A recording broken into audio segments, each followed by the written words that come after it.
Breaking news, America has hit $38 trillion in debt. We've added $2 trillion just this year. That's not normal. Because of increased spending overseas, an increased military budget, and other things, the one big beautiful bill is already tacked on $2 trillion this year. And we haven't even passed the spending budget for next year. That's why the government is shut down. It is expected to exceed $40 trillion by the next few years, which is going to lead to inflation because in order to pay this off, America is going to have to print more money. And you get it, the more money you print, the less your money is worth. But for the United States government, that doesn't matter because they're able to simply print it quicker, so their money supply is equal to the amount they owe. But to the average person like me and you, our money that we continuously have is going to be less. Meaning that GDP for the country will increase, but the GDP per person will decrease. The country will get richer, while the average person will get poorer.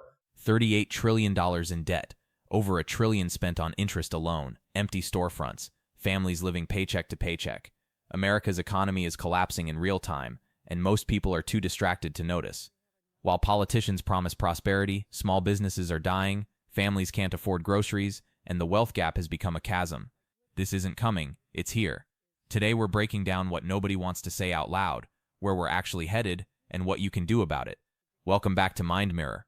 Let's get into it. America is collapsing before our very eyes. Restaurants are closing their doors for good in my city at a record pace. They're blaming it on a slow season, but I think it's something else. You can't tell me the amount of abandoned strip malls that I drive by on a daily basis is normal. I know you've seen it too. All these places just get replaced with the capybara cafe de jour or a flower store to placate the masses, if you know what I mean. There used to be 24-hour diners, family-owned restaurants, even bookstores, I don't know, third spaces. Now, nothing. Luxury apartments that sit vacant forever. Drive through any city right now and count the for lease signs. It's not just one neighborhood, it's systemic collapse. Those luxury apartments sitting empty, they were built for a market that doesn't exist. Developers bet on buyers who can't afford them, and now they're just expensive monuments to economic disconnect. What used to occupy those spaces? Actual community. Diners where you could sit for hours. Bookstores. Coffee shops that weren't demanding you buy something every 20 minutes. Now it's all soulless placeholders. Flower shops and trendy cafes that close in 6 months. This is what happens when real estate becomes pure speculation instead of serving actual communities, when profit trumps people living there. If you're running a small business, pay attention to foot traffic patterns. If third spaces are disappearing in your area, your customer base is shrinking. Adapt now or get buried later. America is heading into a major recession. I've spent the last 3 days talking to my contacts all over the world, including my contacts from Washington when I worked in the Bush administration years ago.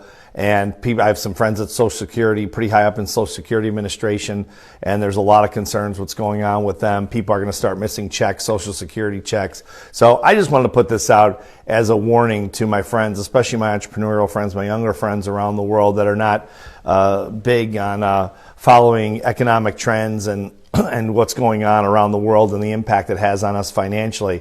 I just want to say you're not going to hear this probably from the government because consumer spending is what controls 70% of the economy. Here's what nobody wants to admit. Social Security checks are the lifeline for millions. If those payments start getting delayed or missed, we're not talking about inconvenience, we're talking survival. And the government's caught in a trap. They can't warn you about an incoming recession without making it worse, because if they announce it, everyone stops spending, which creates the recession they were warning about. Classic self-fulfilling prophecy. So what's your play? If you rely on government payments, build a buffer yesterday. Even $500 in emergency savings could mean the difference between making rent or facing eviction. Diversify your income streams if possible. Gig economy, side hustles, anything that's not dependent on one single source. And watch what wealthy people do, not what they say. When rich folks start hoarding cash and cutting spending, that's your real forecast. They're not on TV making predictions. They're quietly moving assets to safety. Let's be clear about something.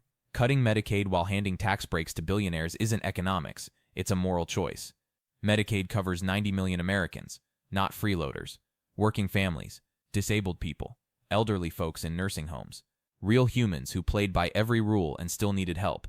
And the tired argument that tax cuts for the wealthy create jobs? We've tested that theory for 40 years. The data's in. It doesn't work. The money doesn't trickle down. It pools at the top. Cutting healthcare for poor people doesn't even save money long term. It just shifts costs. Emergency rooms become primary care. Preventable conditions become catastrophic. People die earlier. Society pays more eventually. If you supported this, genuinely ask yourself, when you needed help, would you have wanted someone telling you to figure it out alone? And if you didn't support it, get louder. Policy doesn't change from silence. And if the government comes out and warns against recession, more people will tighten up and consumer confidence goes down, which actually can be a major cause of the recession. So my point is this, please hold on to your money. I'll tell you what rich people are doing all over the country. It's over. It passed.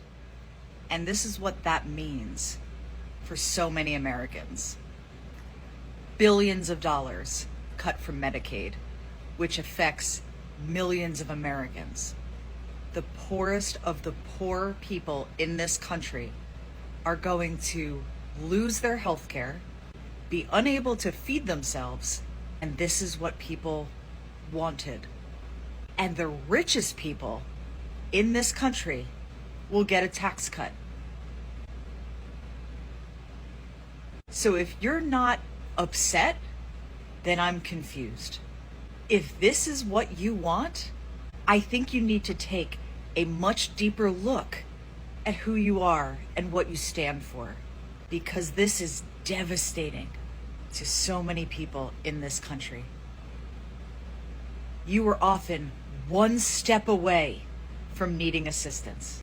The U.S. government's about to crash our economy, cause a recession, and crash the stock market on purpose all at the same time. Now, if you've been waiting to buy a car or buy a home, things are going to get cheaper. But let me explain. It's not just Trump that wants to crash the economy. It's the Federal Reserve that needs this to happen as well. Now, first off, the stock market, I said back in December it was going to crash at least 40% for the NASDAQ this year. A lot of people laughed at that, but you need to understand 2016 Trump and 2024 Trump are two totally different people. Trump is on a mission. He's on a mission to cut government spending and to cause deflation. He wants things to get cheaper. That is not ideal for the overinflated stock market. Most people don't realize governments sometimes engineer recessions on purpose. It's called controlled demolition. The logic seems straightforward. The economy's been propped up by cheap money for years. Debt spiraling. The Fed needs to refinance trillions but can't at current rates. So what's the solution? Contract the economy, force rates down, refinance the debt. Problem is, controlled demolitions never go according to plan. You can't surgically destroy part of an economy without collateral damage everywhere else. Sure, prices might come down. Housing might get affordable again. But jobs disappear. Businesses close. Retirement accounts evaporate. If you're heavily invested right now, this is your wake-up call. Don't panic, but don't be naive either. If you're 100% in stocks, you're exposed. If you're carrying high-interest debt, tackle it now while you still have income. This isn't fear-mongering, it's pattern recognition. And the pattern's screaming, protect yourself, because the system won't. Now, the Federal Reserve, their debt, their trillions and trillions of dollars that they need to refinance this year, they cannot refinance at the current interest rate we're at right now. They need the economy to contract and to go into a recession so they can actually cut interest rates and refinance the debt that they have.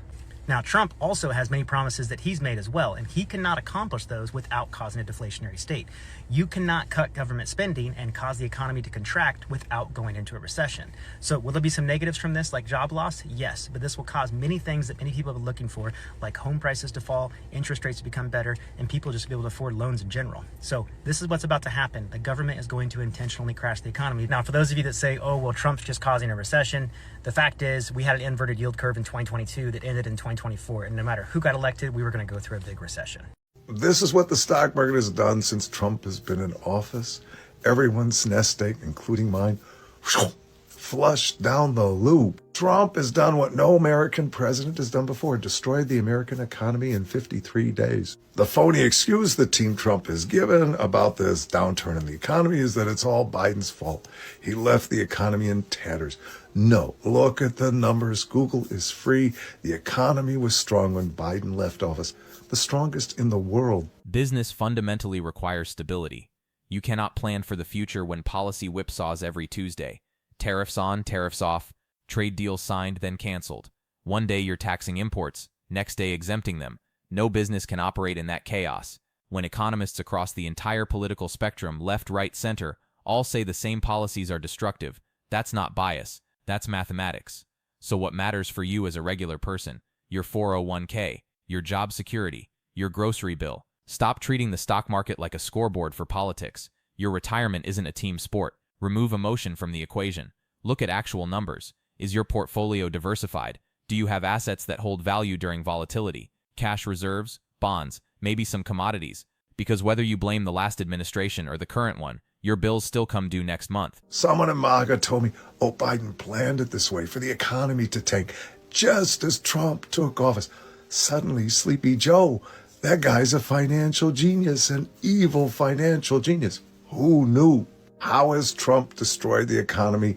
Number one, you got to face facts. Donald Trump is not right in the head. He's erratic, and his tariffs, they're like a light switch. They go on, they go off. That creates uncertainty.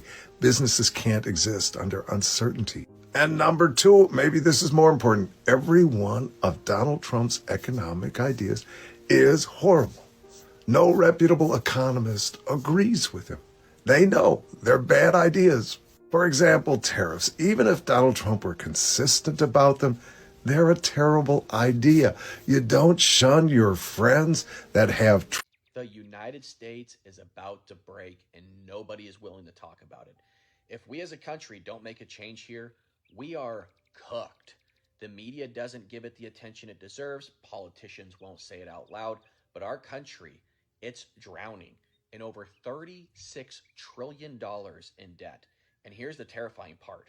We're now spending more than $1 trillion a year just to pay the interest, not the debt itself, just the interest. It takes my breath away whenever I talk about it.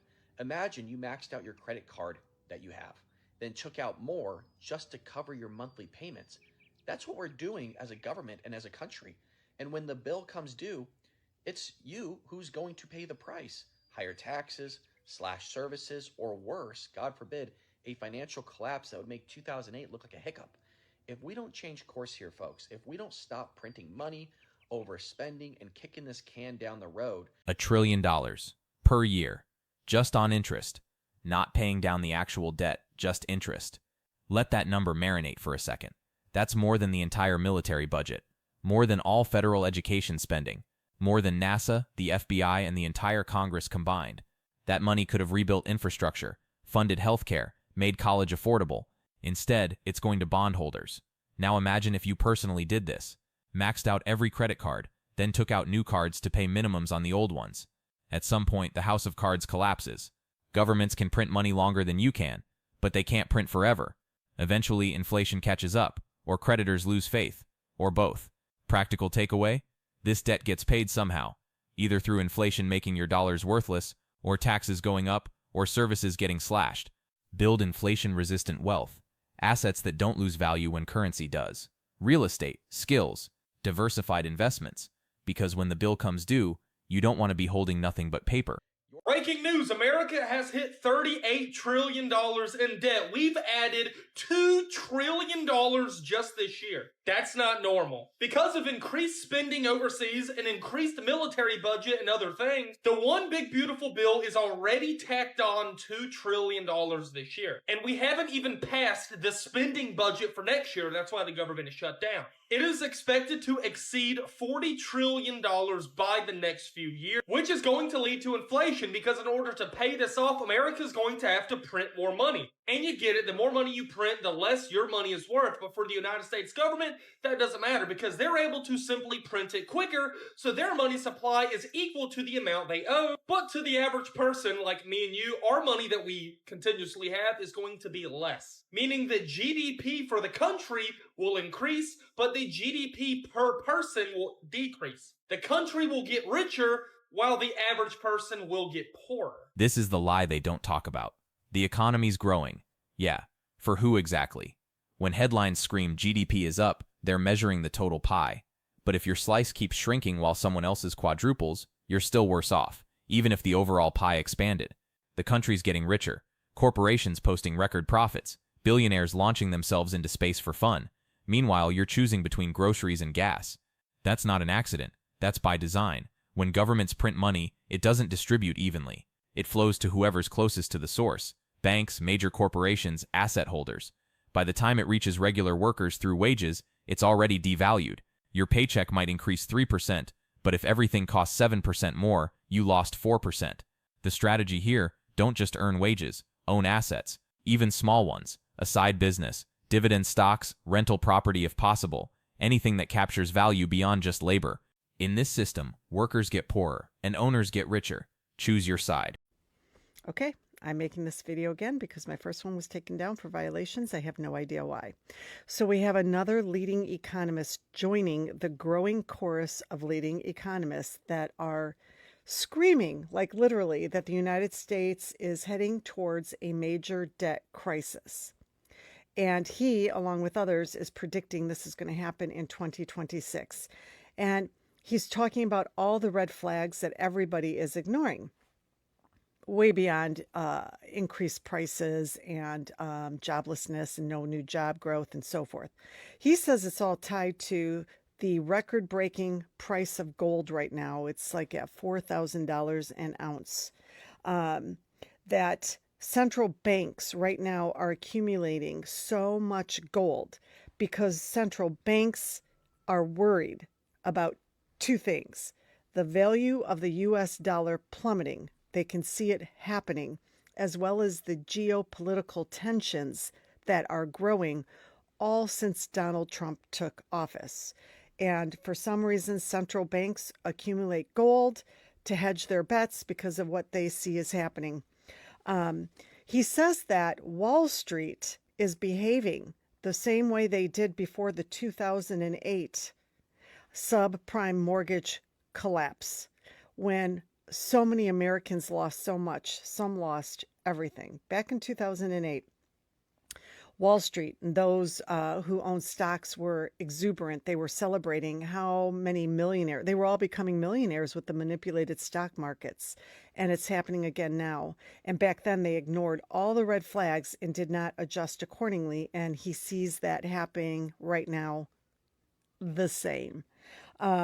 He said that this economic collapse that he and others are predicting is going to feel, the 2008 subprime mortgage collapse is going to feel like Sunday school compared to what's going to happen next. Now, I know a lot of things are looking bad. Prices are skyrocketing. Over 1 million people have lost their jobs since Trump took office. There's no real new job growth and so forth. But I really hope him taking a look at the price of gold and how much central banks are accumulating is just something he's just worried about, but that it doesn't actually happen. I mean, let's hope this doesn't happen. So there you go. Government is lying to us. This economy is about to collapse. The best thing you could do is lock in, get comfortable, and enjoy the ride. Every industry is about to burst.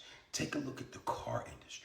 $1.5 billion worth of cars sitting on lots that nobody buying. The interest rate is all fucked up. You're paying $40,000, $50,000 for an average fucking vehicle. People are stuck in mortgages that they don't want to fucking be in no more. The houses are cheaply built. Every time you turn around, something fucking breaking. Hey, yo, and let's not forget these fucking commercial buildings and shit that people aren't using no more.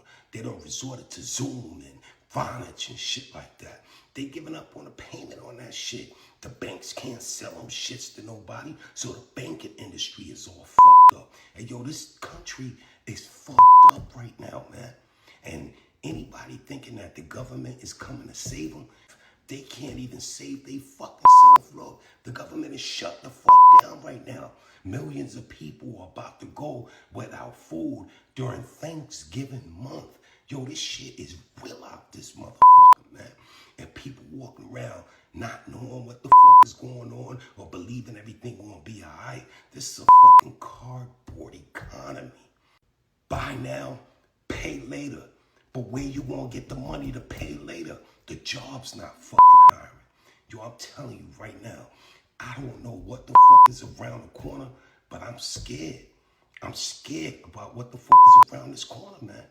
I don't think any of us walking on earth right now have ever witnessed what the fuck is going on in our country.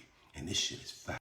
So Trump came out a few hours ago and said that Americans are going to suffer financially for at least 2 years while his tariff strategy takes place. Okay, which means millions of people are about to lose their jobs. They're about to lose their homes. They're going to lose everything they have. Kids are going to be food insecure. We are looking at an economic tsunami.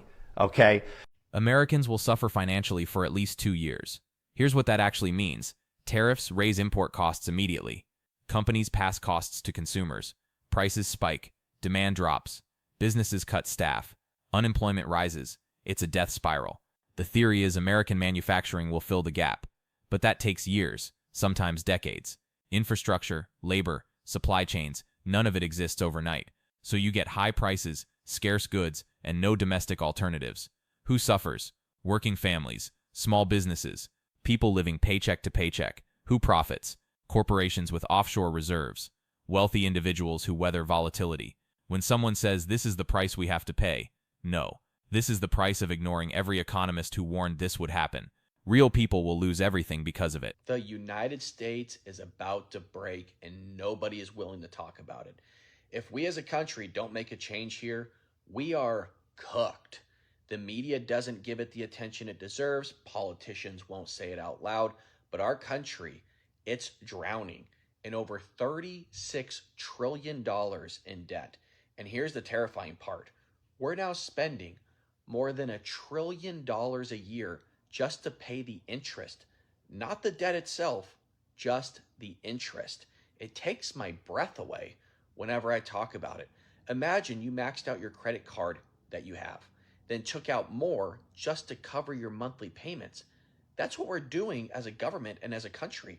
And when the bill comes due, it's you who's going to pay the price. Higher taxes, slash services, or worse, God forbid, a financial collapse that would make 2008 look like a hiccup.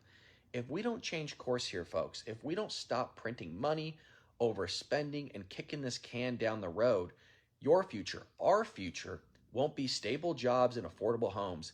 It'll be layoffs, rent that you can't afford, and retirement accounts that don't mean anything. Heck, some of you are saying right now, I'm already feeling the effects.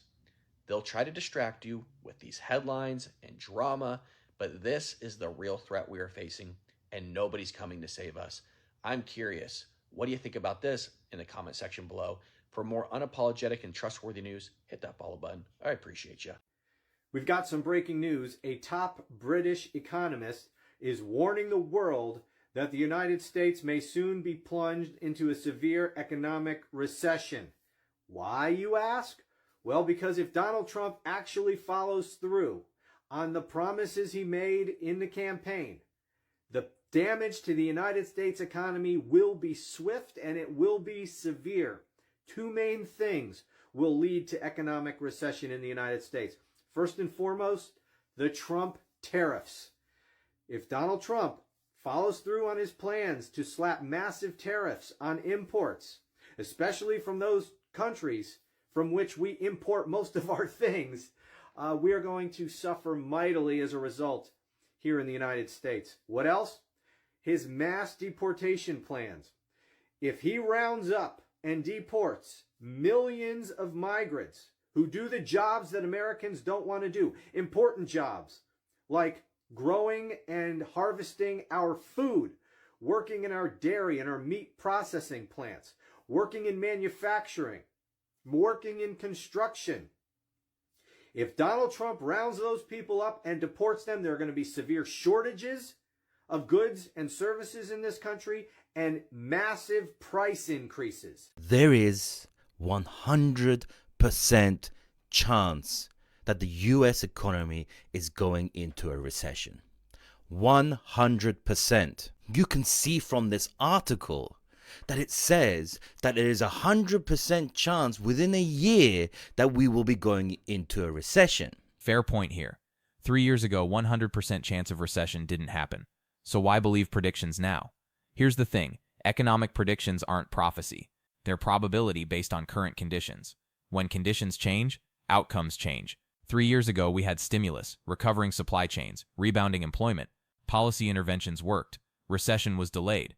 But delayed isn't canceled. Now we've added tariffs, spending cuts, workforce deportations, and chaos on top of fragile fundamentals. The debt is higher. The buffers are gone. Maybe we avoid recession again. But betting against math, because you got lucky once, is terrible risk management. Smart people prepare for multiple scenarios. They diversify. They build resilience. Whether the crash comes in 6 months or 2 years, the cracks are forming. When it breaks, you want to be on solid ground. The only problem with that is this was 3 years ago and almost to the date of where we are right now. In fact, it was yesterday. I wanted to bring this to your attention so you can have a broader perspective on the market that we're in right now.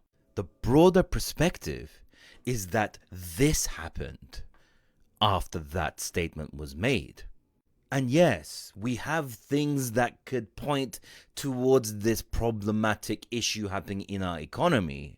But I want you to understand this, that sometimes when something is 100% certain, as people believe it's to be in this current environment, that 100% certainty of a difficult scenario in the economy could mean 100% increase.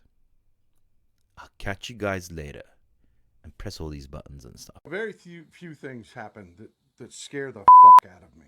I mean, really just scare me. And that happened today. This is Old Texas Paul. I hope your coffee's as good as mine. Hell, I hope it's better. Oil prices did not go up today. In fact, they fell about $4 a barrel. This is why that's terrifying to me. Because that means one of two things. That either the people that are investing our money are fucking clueless. They have no clue that what Trump just did in Iran is going to disrupt world oil supplies. Which, that is not something I actually believe. They know. What actually terrifies me about oil prices going down on the heels of what is going to be an obvious disruption in supply and demand is that means our economy is fucked. Now, I've been pointing out red flags, housing starts falling, just one thing after another. If you watch the show, I have been pointing to, jobless claims. I've been pointing to, them cooking the books on new job creation and just one thing after another. But this, I think the U.S. economy is about to fall apart. I think Wall Street is going to call bullshit and the stock market's going to fall. And when it happens, it's going to be ugly. I hope I'm wrong. Oil prices dropping during a supply disruption. That's not normal. And it's terrifying. Basic economics.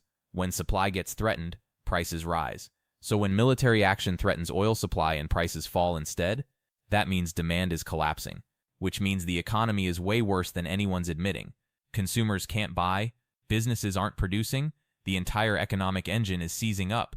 Investors know it. They're not buying oil futures because they don't think anyone will need it. That's not bearish. That's apocalyptic. Same pattern as before 2008. Housing starts falling, jobless claims rising, demand evaporating. But everyone kept saying the fundamentals are strong until it imploded. The fundamentals are not strong. They're life support masquerading as health. When Wall Street admits it, the correction will be brutal. And if you're not positioned for it, you're getting crushed. But this is my genuine prediction. I'm going to speed run and explain why I think this. Number one, I'm going to leave out some nuance because I'm going to try to speed run things here, but stick with me. The US dollar is super powerful around the world because the U.S. is known as a safe place to invest. The United States will always pay back its debts, except the rest of the world is not really thinking that these days. Moody's just downgraded us from a AAA rating to a AA rating, along with Fitch doing it in 2023. Essentially, think of this as like the United States credit score. When you don't pay back your debts or you have a lot of credit card debt, your credit score goes down because lenders see you as less reliable to pay back your debts. It's like the same thing, and what's being cited here is like massive deficits that continue to increase. We're going to end up spending almost $1 trillion on the interest on the debt we already owe, and that's a huge problem. And while that's happening, we have an incredible amount of political tension. Obviously, the leadership in this country is incompetent. Donald Trump, he doesn't care about solving this as he continues to explode the deficit. And Fitch in 2023 cited, and so did Moody's, political instability. Things like January 6th is like... The credit rating downgrade is bigger than most people realize. When Moody's and Fitch downgrade the United States, they're making a financial assessment. We don't trust you to manage debt responsibly. Consequences? Higher borrowing costs, reduced foreign investment, weaker dollar, potential loss of reserve currency status. What are they citing? Massive deficits, political dysfunction, inability to pass budgets without crisis. This isn't partisan. This is arithmetic. You can't keep borrowing, spending, and cutting revenue expecting the math to work. Our entire standard of living is built on the dollar's reserve status.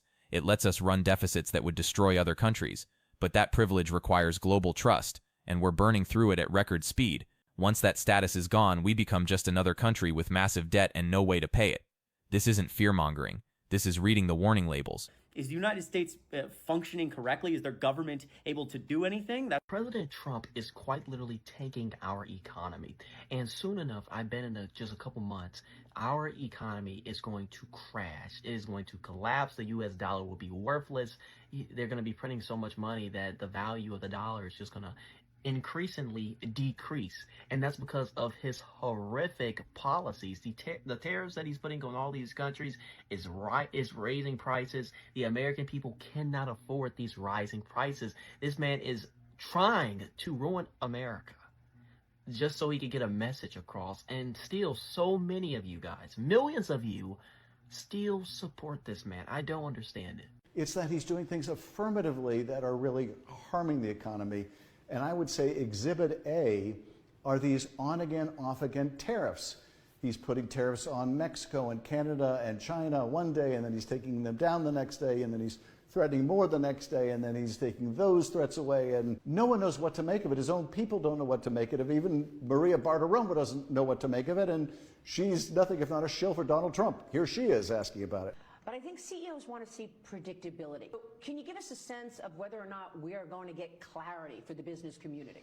Well, I think so, but the tariffs could go up as time goes by, and they may go up, and I don't know if it's predictability. I think so. That's not clarity. No. So the effect of the on-again, off-again tariff stuff is that no one can plan. No one knows what their business is going to look like. No one knows what they're going to have to pay for materials and supplies. And if there's anything business needs for a solid economy, it's predictability. It's what they don't have with Donald Trump's tariff policy, if you can even call it that. But there's a third reason why the economy is slumping, and it's because Elon Musk and his Doge bros are laying off tens of thousands of people. And they're canceling existing contracts, and they're refusing to pay on others.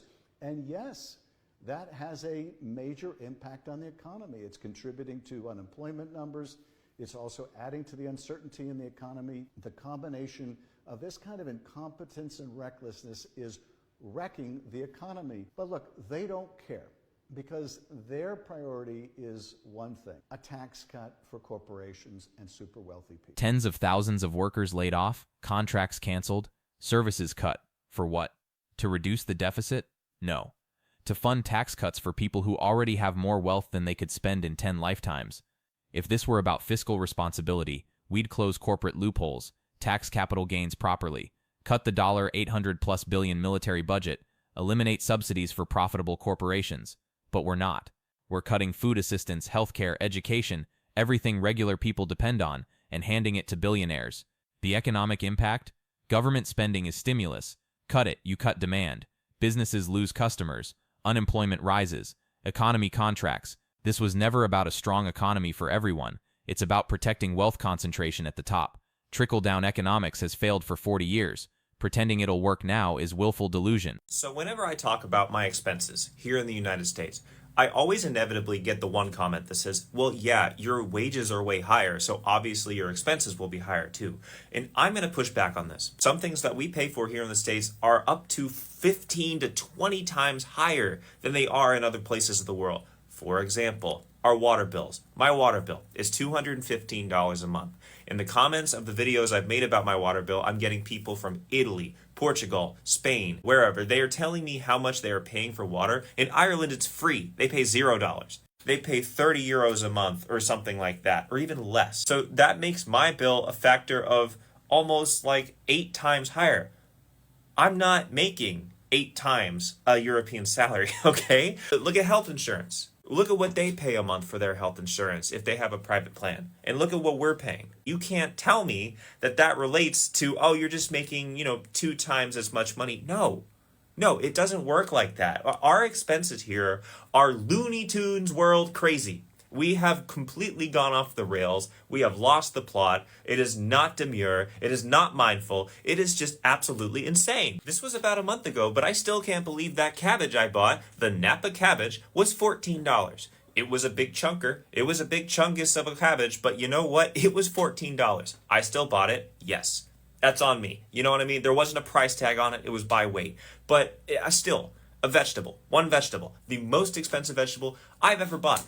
I challenge you to find another place in the world where a cabbage costs $14. And this is coming from someone who will be the first to tell you that if you're traveling to another country that has lower prices, you should never, ever say, wow, it is so cheap here. Because all that does is piss off the locals. I mean, how would you feel if someone came into your city, sat down next to you at the bar, and said, wow, this place is so cheap. Meanwhile, you live there, and you're like, this is not cheap at all. I am struggling to even put bread on the table for my family. And you're telling me this is cheap? Our cost of living here is no longer reflective of reality because no one can afford anything anymore. And you can see this in day-to-day life. Restaurants are empty. I live near beaches, and the beaches are dead.